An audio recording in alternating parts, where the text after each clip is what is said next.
Bumabalik ka na sa dati, Emma. Magaling ka na. Hindi naman din ako gagaling kung hindi dahil sa suporta mo. Salamat, Logan. Maraming salamat. Pwede ko ba silang makita? Baka hindi pa tama yung panahon. Surprise! Will you take this journey with me? Papayag ka bang magpakasal sa akin, Dan? Oo, Jade. Pakakasal lang kita. Nanay? Nay? Parang nakita ko si Nanay. Baka namamalikmata lang ako. Sana wag na siya magpakita sa akin. Inagawan ako ng pamilya. Wala akong nagawa. May magagawa ka. May magagawa tayo. Gusto ko kasi talagang maging masaya kayo. Oo, nabigla ako pero hindi naman ibig sabihin nun eh. Aatras ako. Mga walang niya kayo! Tunay lang magmamahal, patuloy na lalaban. Dahil pagkatapos ng gabi, ikaw pa rin ang aking ilaw. Ikaw ang buhay dahil sa'yo. Tunay lang magmamahal, patuloy na lalaban. Ikaw ang buhay dahil... Nay! Mga walang niya kayo. Kung di pa sinabi sa akin, Futsi, ni Wiro, mga nangyayari dito, hindi ko pa malalaman. Bakit ganon, Jade? Sabi mo sa akin, lahat maayos dito. Pero meron na palang masamang nangyayari kay Emma. Pinagtataksilan mo ang sarili mong kapatid. Nay, sabi po kasi ni Wiro na may high blood daw kayo. Hindi na ho namin sinabi sa inyo yung nangyayari kasi ayaw naming mapahamak kayo. Nay, wala akong kasalanan si Jade. Dahil kung tutusin, wala siyang ibang ginusto kundi gumaling sa Emma. Pero sa Emma yung kusang lumayo sa amin, Nay. Alam ko malaki kasalanan ko sa inyo, kaya humingi ho ako ng tawad, Nay. Pero, susumawa pa yung loob ko dahil iniwan kami ni Emma, Nay. Na basta-basta. Basta-basta! Sigurado ka? Umalis siya? Hindi ganun si Emma! Hindi niya gagawin yun! Hindi niya kayo iiwan, lalong-lalo na si Muki! Pero hinanap mo ba siya? Ha? Huwag ka sasagot! Hindi ba ako tapos? Hindi ikaw kinakausap ko! Pagpalagay na natin. Sige, umalis siya. Dahilan ba yon? Dahilan yon para pagtaksilan mo siya? Para ipagpalit sa sarili niyang kapatid? Paano kung may nangyayari na palang masama kay Emma? Ano? Nay, si Jade daw walang sawa nag-alaga kay Muki, Nay. Ang tumayong ina kay Muki. Kaya hindi niyo ako masisisi, Nay, kung bakit nahulog ang loob ko kay Jade. Walang iya ka! Traitor ka! Alam mo ikaw, kahit kailan hindi ka sinukuan ni Emma, ilang beses kong paulit-ulit sinabi sa kanya na hindi ikaw ang nararapat para sa kanya. Pero si Emma, palagi kang pinaglalaban. Pagkatapos ikaw, basta-basta mo lang siya sukuan ng ganyan. Napakahina ng pagkalalaki mo. Wala kang kwentang asawa. Nay! Isa ka pa. Jade. Nagsisisi ako. Bakit ikaw ang kinakampihan ko noon? Mas kinakampihan kita kaysa kay Emma. Kawawa naman ang anak ko. Siguro nga, talagang bumigay na yung utak niya sa dinami-dami ng mga pinagdadaanan niya. Pagkatapos, ito pa ang gagawin niyo sa kanya. Pinagtaksilan niyo siya! Kung nagawa ka niyang lokohin, magagawa niya rin sa akin yung kahit kapatid pa niya ako. Sigurado ako kaya nagawa ni Jade yun sa'yo. Kasi alam niya mahina ka. Kaya ka niya sindakin. Kaya ka niyang patiklupin. Mas malala pa siya kay Olive. Hindi lang si Muking kinuha niya sa akin, pati si Danilo. Kung tutuusin, hindi lang dapat si Jade ang sisihin doon. Hindi ka maaagawan ng asawa kung hindi niya kinusto. Bumigay! Tandaan mo, tinarantado ka ng asawa ko. Ang kakapal ng mukha ninyo. Mga hayop kayo. Chinempo niyo pa na wala ako dito. Tapos ako, wala akong magawa. Wala akong magawa para sa anak ko. Wala akong tatabi ni Emma para tulungan siya. Tapos ginalitan yung anak ko. Mga hayop kayo. Ang kapal ng pagmumukha ninyong dalawa. Mga hayop kayo. Ba't niyo ginawa ito? Ba't niyo ginawa sa anak ko to? Ito, anak ko to. Patawarin mo. Patawarin mo, Emma.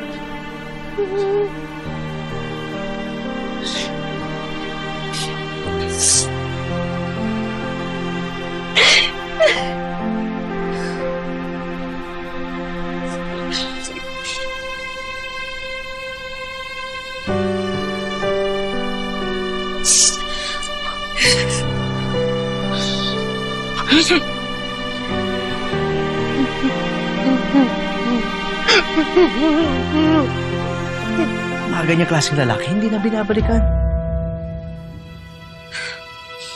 Basta na lang kinalimutan ni Danilo yung pinagsamahan namin. Pinaglaban ko siya kay nanay. Tapos niloko niya ako, winalaghiya niya ako. Pero hindi pa tapos ang lahat. Ipaparamdam ko kay Jade na mali ang kinalaban niya. Hindi pa ako makakaharap sa kanya sa ngayon. Pero gagawin ko ang lahat para mabago ang buhay ko. Nalaban ako, Logan. Paghahandaan ko yung paghaharap namin. At ipaparamdam ko sa kanila yung sakit na nararamdaman ko ngayon.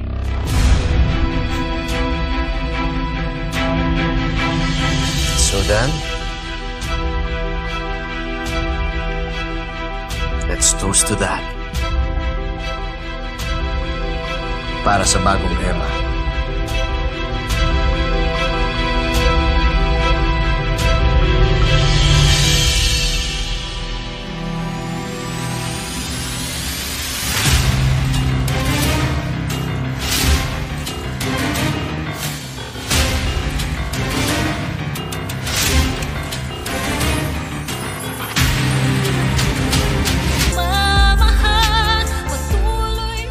Nay, sandali lang ho.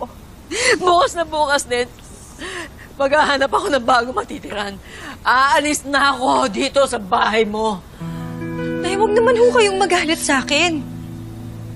Anak niyo rin ho naman ako Hindi porket anak kita, kukonsintihin ko lahat ng mga kalokohan mo.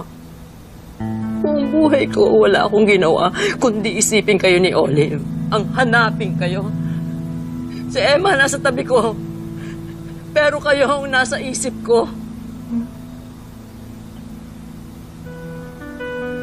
Tapos ngayon wala na si Emma. Ngayon ko lang naiisip, ang dami ko palang pagkulang sa anak ko. Hanapin kong anak ko.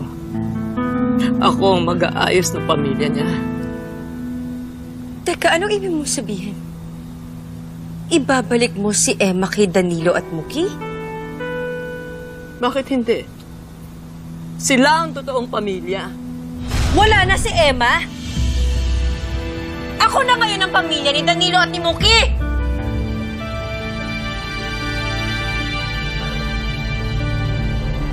So sorry, Nay.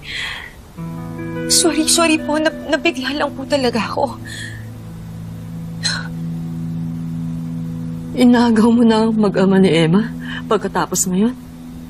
Pinagtataasan mo pa ako ng boses? Lola! Mukya po.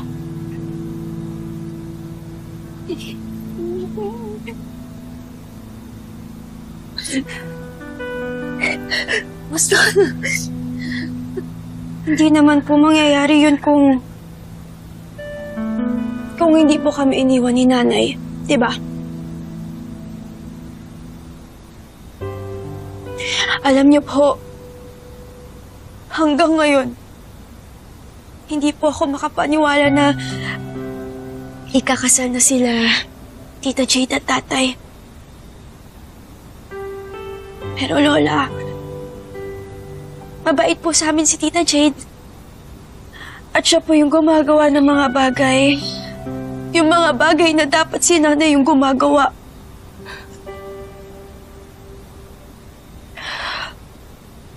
Minsan naisip ko, pinepetray kaya namin si nanay? Pero naiisip po ba kami ni nanay ngayon? At yung sakit? Yung sakit na nararamdaman po namin ni tatay.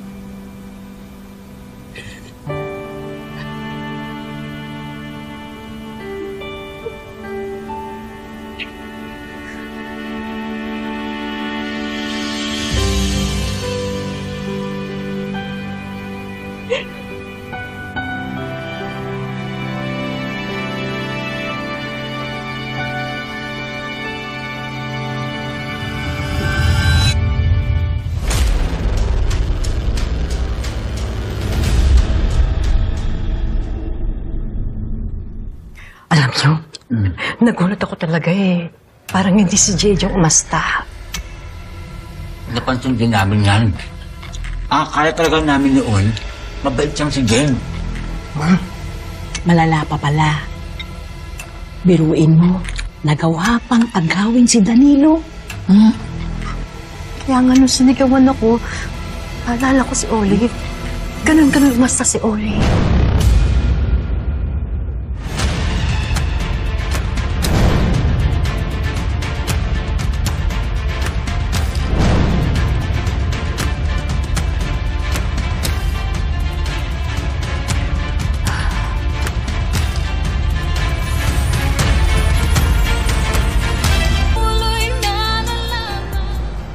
Binuksan mo ang sarili mo sa akin noon. Ay dapat lang makilala mo rin ako. Nakita mo to? Medyo sinuwerte nung nagtrabaho ako sa Japan. Kapagpundar, nakapagtayo ng mga negosyo. Ang galing nga eh. Nagawa mo lahat to dahil sa mga pagsusumikap mo.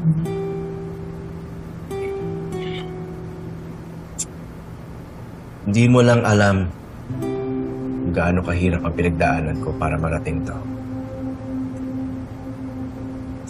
Kaya ngayon pa lang, sinasabi ko sa iyo, hindi ako perpektong tao. Hindi lahat ng negosyo ko legal. Pero yun ang bumubuhay sa akin eh. Alam mo ba kung anong binigay nun sa akin? Kapangyarihan. Yun ang gusto kong mangyari sa'yo. Makakabangon ka. Kaya gusto ko matutunan mo ang lahat-lahat sa pagpapatakbo ng mga negosyo ko. Hindi ba sobra-sobra na yung naitulong mo sa akin para bigyan mo pa ako ng trabaho? Baka hindi ko na masukli ang lahat ng kabutihan mo. Sino ba nagsabi na magpabayad ka?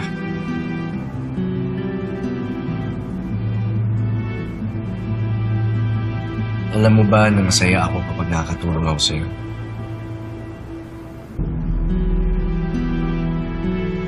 Eh ba ayoko na tiyatarantado ka? Kaya tutulungan kitang buweltahan yan, Jade na yan. Gaya ng sinabi mo, hindi mo magagawa yun nang wala kang kakayahan. Tutulungan kitang paghandaan ang muling pagkikita niyo.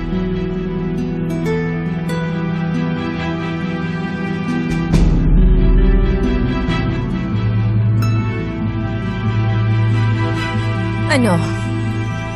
Hindi mo pa rin ba nahanap si Emma? Pwede bang pakibilis-bilisan mo dahil may nadagdag pang buwisit dito? Yung nanay niya. Bilisan mo!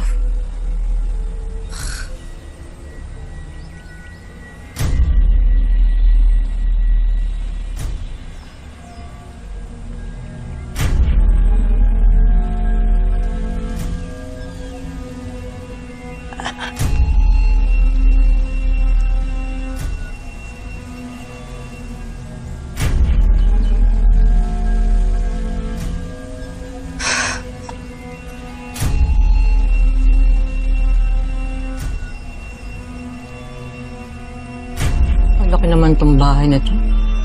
Meron din palang kwarto dito. Nagawa ni Chico.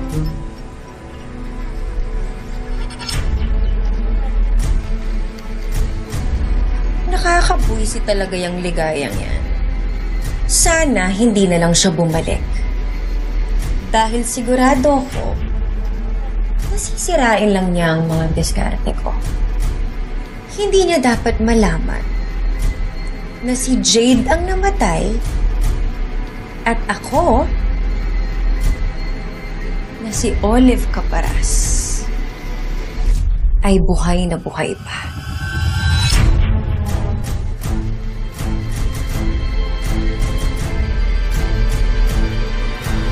Ikaw si Olive?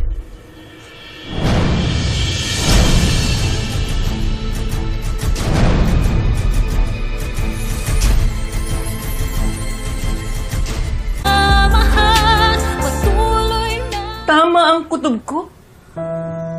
Kaya pala may iba sa'yo. Hindi ikaw si Jade. Ikaw si Olive!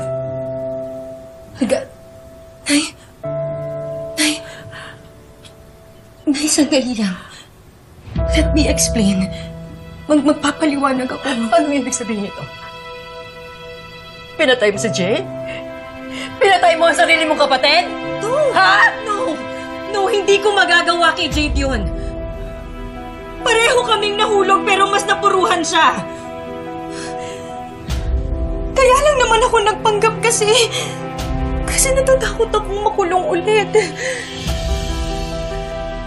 Di ba sabi mo gusto mong bumawi sa akin?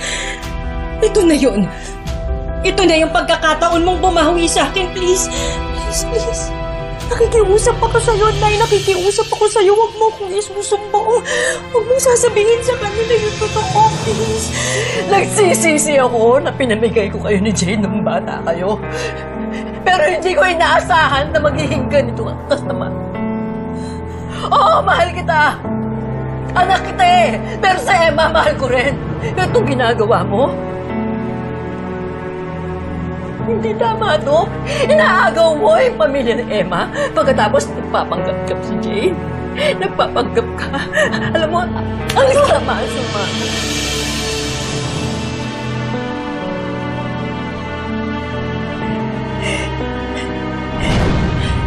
So, anong gagawin? Isusumbong mo ko? Sasabihin mo sa kanilang totoo? Sinira mo yung buhay ko nung pinamigay mo ko. Kailanman hindi ako naging masaya sa mga taong umampun sa akin. Ngayon ko lang naramdaman ang magkaroon ng isang pamilya. Ngayon ko lang naramdaman ang maging masaya. Kaya hindi ako papayag. Nasisirain mo ulit ang buhay ko. Hindi! Kung si Emma nga hindi nagawa yun, ikaw pa kaya? Ibig mo sabihin, sinadya mong ilayo si Emma sa mag-ama niya. Halimaw ka talaga. Halimaw ka. Nagsisisi ako! Ba't ikaw ang pinanigan mo? At hindi si Emma? At hindi ako papayag na pati ang amo ko! Lolokohin mo! Tita Jade? Lola? Tita Jade? Tawan mo! Ligaya! Nay? Okay ba? Ano panaginipon ko si Nanay? Ligaya, sandali!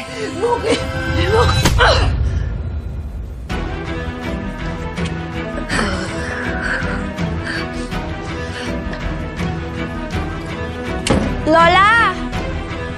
Nandyan po ba kayo?